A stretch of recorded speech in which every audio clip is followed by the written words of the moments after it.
In this lecture, we are going to be discussing about abstract classes in PHP. A couple of things I would like you to know about abstract classes before we actually get into writing the code. The first thing that you need to know is that an abstract class cannot be instantiated using the new keyword. That simply means that we cannot actually create an instance of an abstract class. An abstract class can contain properties, method, and abstract method. You may say, what's the difference between a method and an abstract method? If a method starts with the keyword abstract, it means that every subclass that extends the functionality of that specific abstract class must define their own implementation of the abstract method. These abstract methods do not have any implementation inside of the abstract class. They don't have a body, they just have the function definition, as you're going to see when we get into the code. In this lecture, we are going to be using a simple case study to showcase the concept of an abstract class in PHP and how you can actually implement this in code. The most important takeaway from this lecture should be, why should you use an abstract class? Because the concept is close to another key concept of object-oriented programming, which is called interfaces.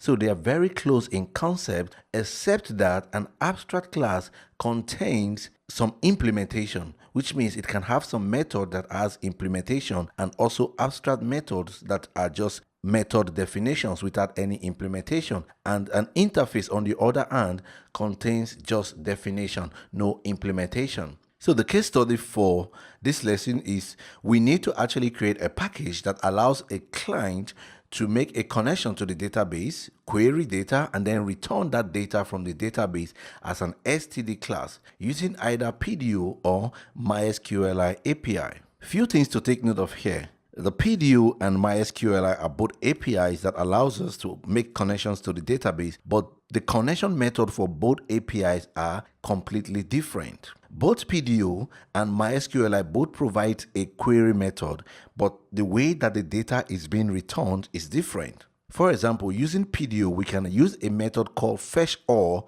to return all of the record from the database and then specify how we actually want to fetch this data, if we want to fetch it as an array or as an object. While the MySQLi API has a similar method to retrieve all of the data from the database, but it only returns the data as an associative array or an index-based array.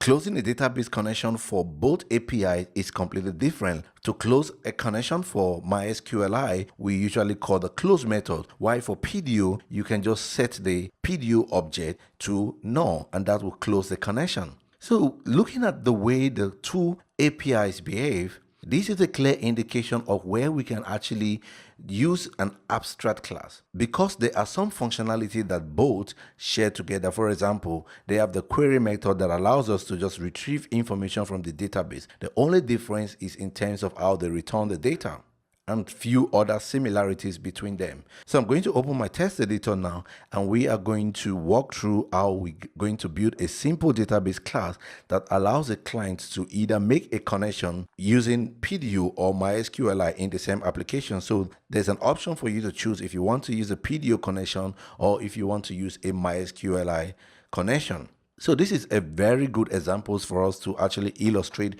what an abstract class is. So let's get into the text editor. Right here, I'm going to create a new folder here called src.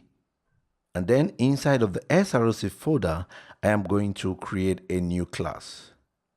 Let us call this class database. And then I'm going to create another class inside the src folder, and I'm going to call this Pdo Client. One more class here, and I'm going to call this MySQLi Client. Right now we have three classes here. I'm going to come over to database.php, and then I'm going to make this an abstract class. To make this an abstract class, we are going to put the keyword abstract before the class keyword. Adding this keyword to this class definition automatically makes it an abstract class, and therefore we cannot create an instance of this class. In order to illustrate that, let us come over to index.php. And then right here, I am going to try to create a new instance of the database class. Right here, you can see that my text editor is actually warning me cannot instantiate abstract class database. But we are going to run this on the browser and then see what error we actually get. But if I attempt to run this now, we are going to get an error, and the error is that this class is actually not found. The class database is not found because it is not directly linked to the index file.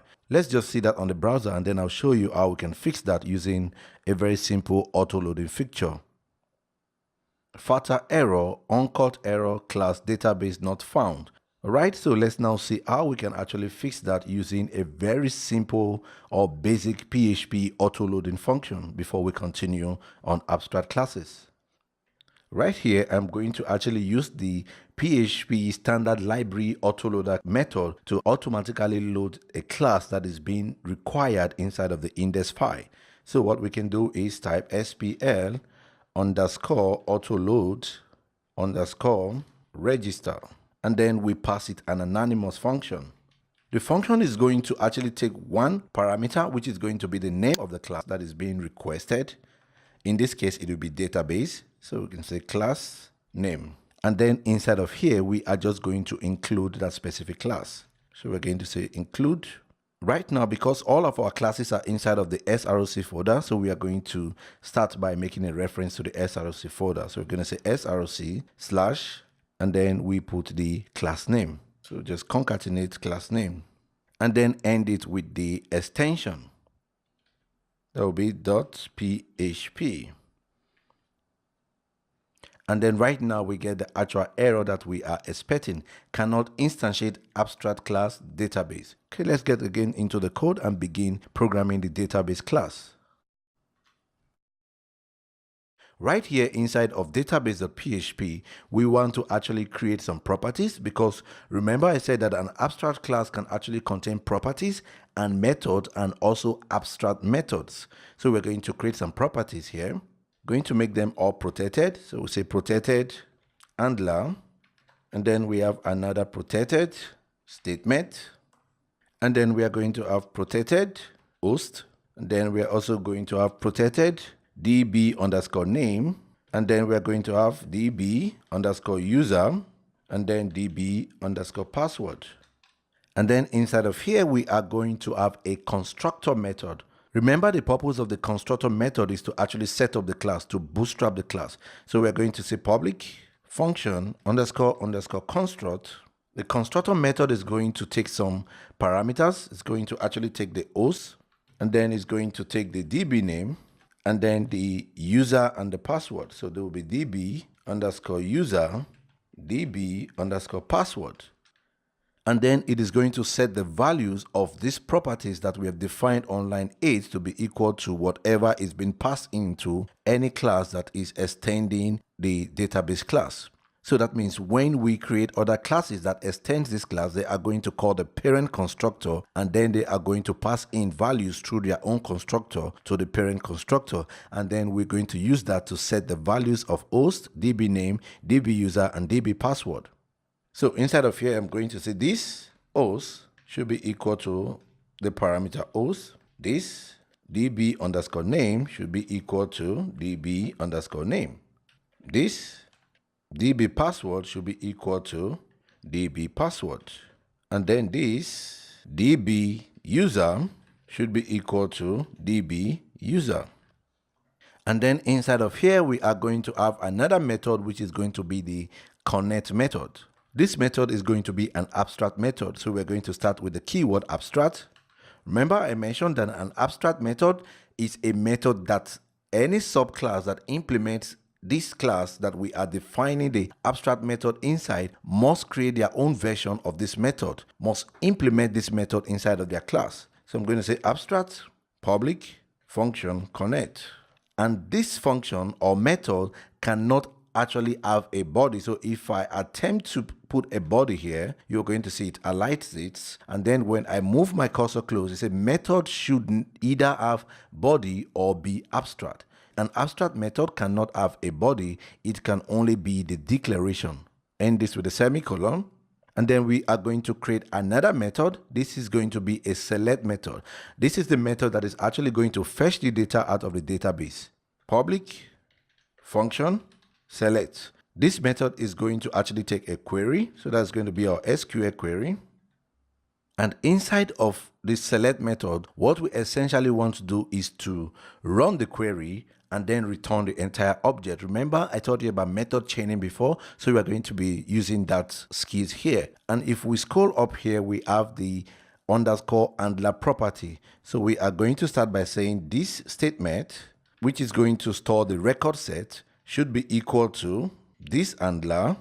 So that will be underscore handler query, and then pass in the query, which is going to be the SQL that was passed into the method. So the only thing that you need to understand here is that handler is going to refer to whichever database that the user is actually using. If it is going to be MySQLi or if it is going to be Pdo, this handler property that we have here is going to contain an instance of either MySQL API or the Pdo API, and both of them provides a method which is called query, and the query method is actually to retrieve data from the database. So we are calling this handler, which we know later is going to contain an instance of either MySQLi or Pdo, and then passing it SQL query. So this is going to actually run the query and then return the result, and then the result will be stored inside of this property statement. And then after that, we can just return this so that we can do method chaining.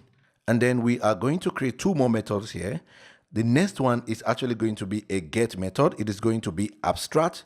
And then the final one is going to be get connection, which is actually going to return us the connection that the user is using. The reason why I want to include this method is if you don't want to use the select method that we have here, you can directly get a connection instance of either Pdo or MySQLi and then use that to run a raw query against the database. So you'll be seeing how all this tied together shortly. Let's just continue. Public function get connection. Then this is just going to return this handler. And then the very last method that we want to create here is going to be the get method, and it will be abstract. Abstract public function get. An abstract method does not have a body, it is just a definition of the method. And remember that I said previously that the reason why the keyword abstract is here is because there is no actual implementation inside of the class that defines it, but any subclass that implements this class, which is abstract, will actually provide their own implementation. So we are going to start with the Pdo Client. And right here, we are going to say extends database. So the moment we do this, it's going to be highlighted telling us that we actually need to create those abstract methods. So there are two of them. One is connect and the other one is get. So if I include both of them now, this error should be gone. Public function get. And then now we need to actually provide an implementation for the get method. Public function connect. You can see right now that my test editor is now saying that everything is okay.